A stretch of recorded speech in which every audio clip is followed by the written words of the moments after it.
Vamos falar agora de CAEPF, CBO e CNAE.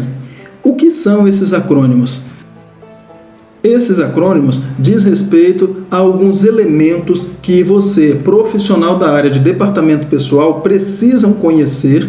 Vamos falar primeiro de CAEPF. O que é o CAEPF? Cadastro de Atividade Econômica da Pessoa Física. É o cadastro de atividade econômica da pessoa física que agrega informações das atividades econômicas exercidas pela pessoa física quando dispensadas de inscrição no CNPJ. Por exemplo, profissionais liberais, que podem ser pessoas físicas ou pessoa física. Então, ele precisa desse cadastro e ele precisa passar informações a respeito da sua atividade. Essas informações, elas vão para o Ministério do Trabalho para que eles possam analisar alguns aspectos desses trabalhadores, dessa classe específica de trabalhadores. A finalidade do CAEPF é facilitar o cumprimento das obrigações previdenciárias, garantindo aos usuários os benefícios e serviços relativos à previdência social.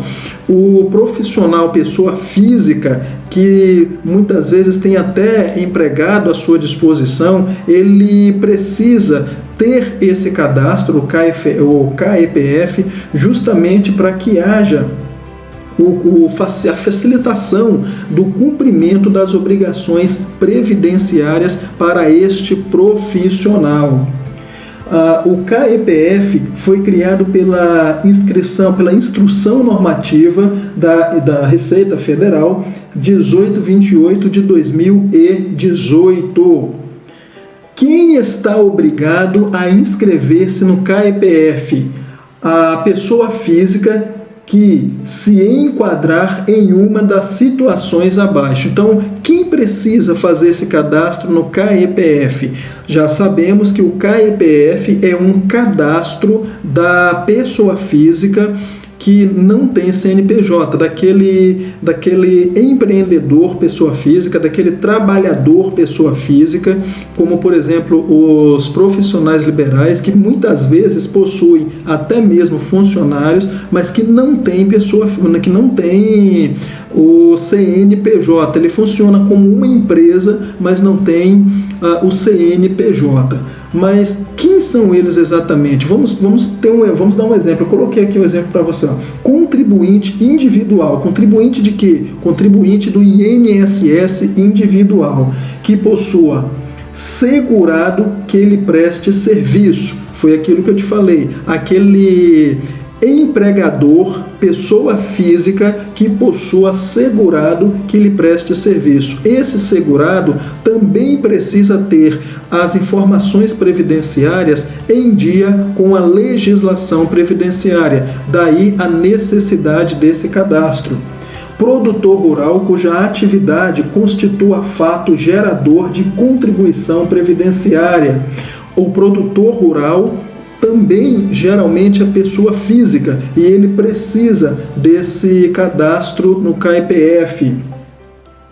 Titular de cartório. Nesse caso, a inscrição será feita em nome do titular, ainda que a respectiva serventia seja registrada no CNPJ. Então, os donos de cartório, pessoa física, também deve fazer cadastro no CAEPF. Pessoa física que adquira produção rural para venda no varejo. A consumidor, pessoa física, e que não se enquadre como produtor rural, aquela pessoa física que compra a produção rural para negociação, mas que não é exatamente um produtor. Perito aduaneiro são alguns exemplos de profissional, pessoa física, que devem fazer o cadastro no CAEPF. CAEPF, que é o cadastro de atividade econômica da pessoa física. CBO, deixa eu falar para você de CBO, Classificação Brasileira de Ocupações. A Classificação Brasileira de Ocupação, ou de Ocupações, o CBO, é um documento que retrata a realidade das profissões do mercado de trabalho brasileiro. Foi instituído com base legal na Portaria 397, de 10/10/2002. Acompanhando o dinamismo das ocupações, a CBO tem por filosofia sua atualização constante de forma a expor com maior fidelidade possível as diversas atividades profissionais existentes em todo o país, sem diferenciação entre as profissões regulamentadas e as de livre exercício profissional. O CBO, na verdade, ele é representado por um código que você expõe, que você insere na carteira de trabalho do funcionário. Então, você, profissional de departamento pessoal, você vai sempre se deparar com o número de CBO. Cada profissão tem esse número. Eu coloquei aqui para você alguns códigos CBO para que você tenha a ideia de como que ele funciona. Mas primeiro eu quero mostrar aqui para você.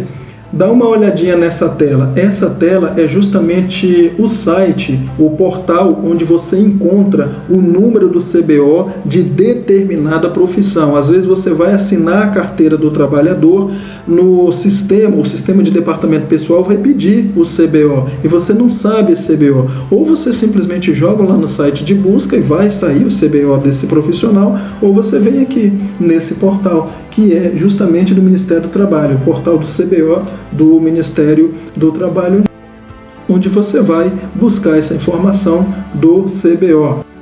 E aqui você tem alguns exemplos de CBO, como por exemplo, contador, que é 252210, especialista em departamento pessoal, que é o seu caso, ou recursos humanos, que é 252405.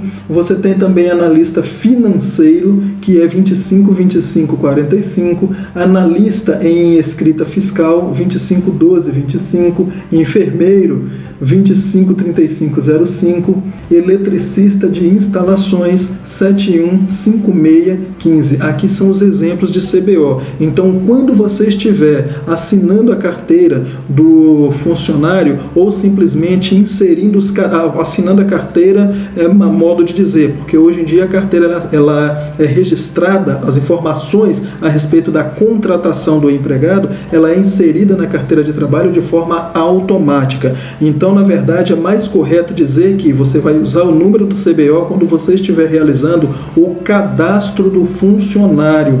E onde você vai realizar esse cadastro? No sistema de departamento pessoal, no sistema de folha de pagamento. E lá, seguramente, ele vai pedir o número de CBO atrelado à profissão, número do CBO da profissão em que você está registrando o funcionário. Por exemplo, se você estiver registrando um enfermeiro, você vai inserir lá no sistema o CBO 253505. Se você estiver registrando um analista de departamento pessoal, você vai inserir lá no sistema o CBO número 252405 e assim por diante. Agora vamos falar do CNAE. O CNAE é a Classificação Nacional de Atividades Econômicas. Se o CBO ele serve justamente para você identificar a profissão do trabalhador, o CNAE serve para você identificar a atividade exercida pela empresa. A CNAE é a Classificação Nacional de Atividades Econômicas, que tem como objetivo estabelecer as atividades que serão realizadas por determinada empresa.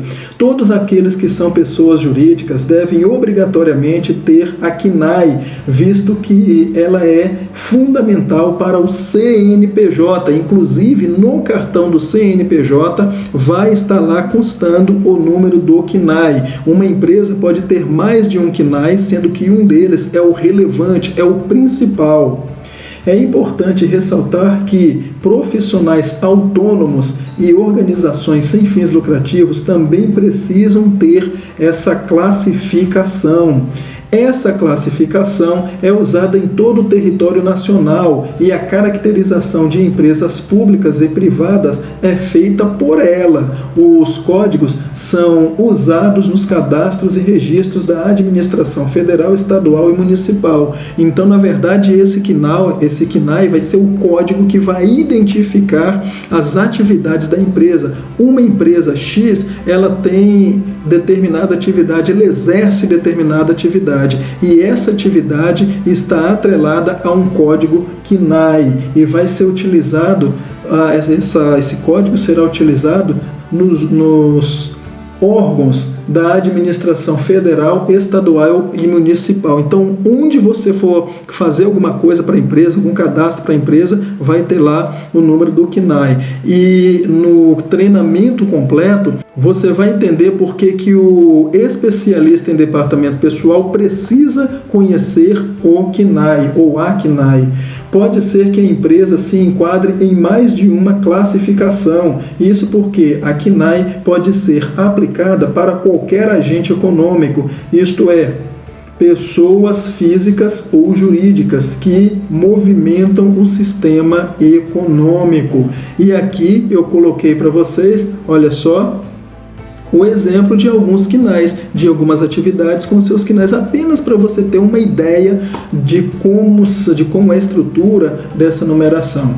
Veja alguns exemplos de CNAEs simples.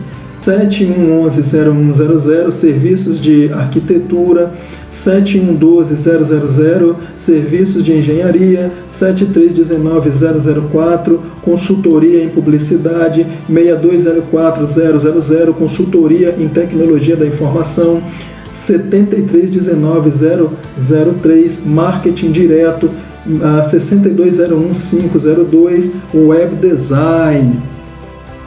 Então, aqui você teve um vislumbre sobre o CAEPF, CBO e CNAE. Lembrando, para vocês que estão fazendo esse curso através do nosso canal, temos também um treinamento completão para transformar você no genuíno especialista em departamento pessoal. O link está aqui na descrição, você vai direto lá para o site para buscar mais informações.